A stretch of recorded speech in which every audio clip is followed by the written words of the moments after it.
We're here because free speech is under attack. We're here because people are being convinced that socialism works. We're here because people are being judged guilty until proven innocent.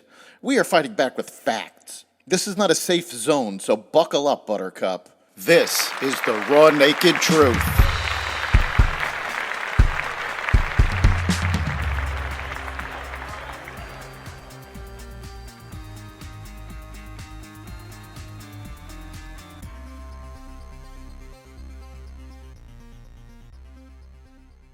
Anti-Israel protesters storm the Senate cafeteria. The Justice Department defies a congressional subpoena, inflation numbers, and more. Welcome to the Raw Naked Truth. I'm your host, Eric Lopkin, and here's the news you need to know. Consumer prices rose 3.5% from a year ago in March, more than expected, casting doubt on whether interest rates will be cut later this year. The Consumer Price Index in March was expected to increase 3.4% from a year ago, according to the Dow Jones Consensus Estimate. The Consumer Price Index increased 0.4% in February after rising 0.3% in January, the U.S. Bureau of Labor Statistics reported today. The All Items Index rose 3.2% for the 12 months ending February, a larger increase than the 3.1% increase for the 12 months ending January. The All Items Less Food and Energy Index rose 3.8% over the last 12 months. The Energy Index decreased 1.9% for the 12 months ending February, while the Food Index increased 2.2% over the last year. This is the third month in a row that inflation has risen more than expected. The FBI has arrested an 18-year-old in Idaho after uncovering his truly horrific and violent plot to attack churches in Coeur d'Alene this past weekend on behalf of ISIS, the Justice Department says. Alexander Mercurio is now facing a federal charge of attempting to provide material support or resources to a designated foreign terrorist organization after the FBI says he devised a plan to incapacitate his father, restrain him using handcuffs, and steal his firearms to use for maximum casualties in an attack he had been planning to carry out in the northern Idaho resort city on Sunday, April 7th.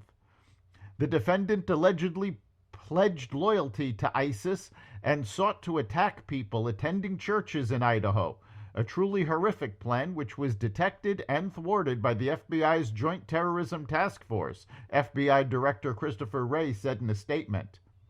The Justice Department will continue to relentlessly pursue, disrupt, and hold accountable those who would commit acts of terrorism against the people and interests of the United States, added Attorney General Merrick Garland.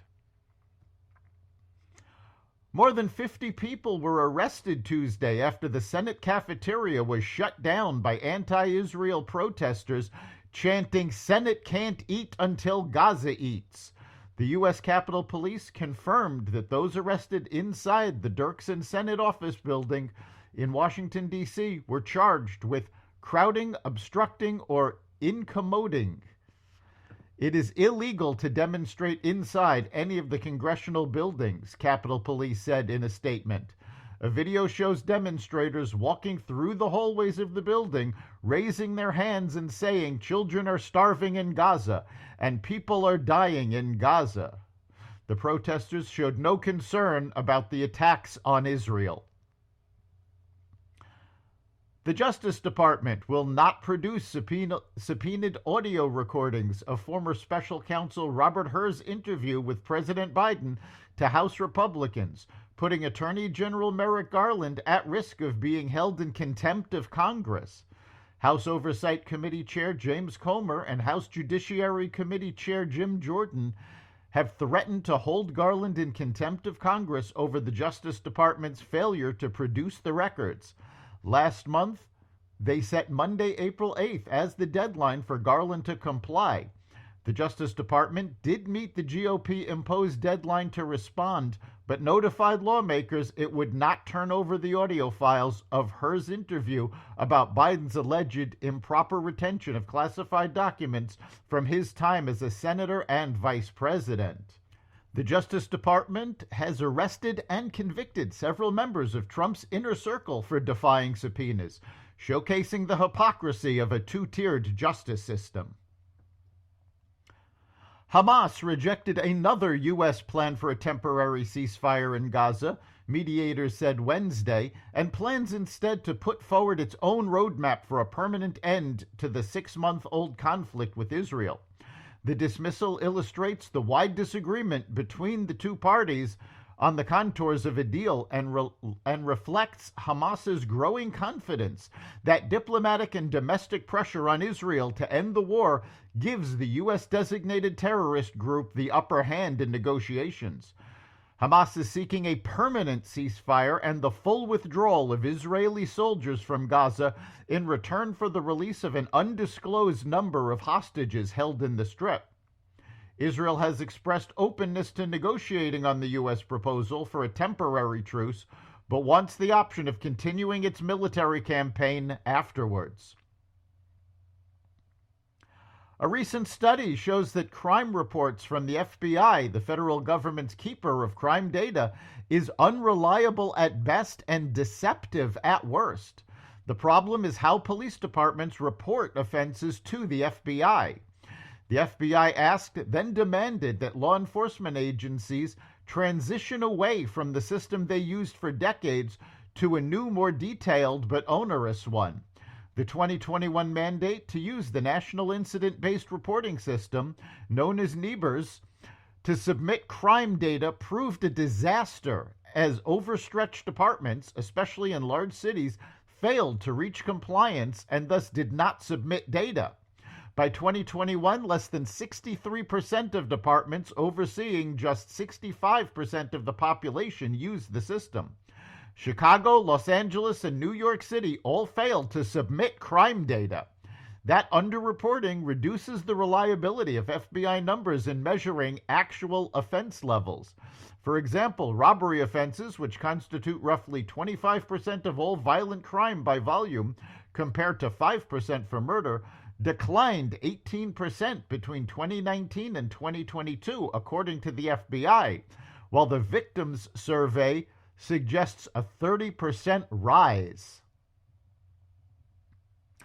NPR editor Yuri Berliner issued a lengthy rebuke of NPR's media coverage of major news stories over the last few years, such as the Hunter Biden laptop and the COVID lab leak theory, and called out the outlet's efforts to damage Trump's presidency.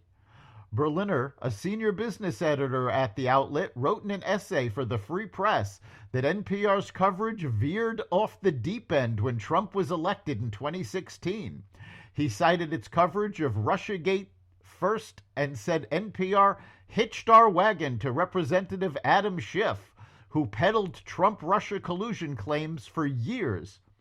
Schiff, who was the top Democrat on the House Intelligence Committee, became NPR's guiding hand, its ever-present muse. By my count, NPR hosts interviewed Schiff 25 times about Trump and Russia. During many of those conversations, Schiff alluded to purported evidence of collusion. The Schiff talking points became the drumbeat of NPR news reports, Berliner wrote. After the Robert Mueller report found no credible evidence of collusion, he wrote, the Trump-Russia story disappeared from NPR's coverage. Berliner said, the outlet pretended like it never happened. That's the Raw Naked Truth.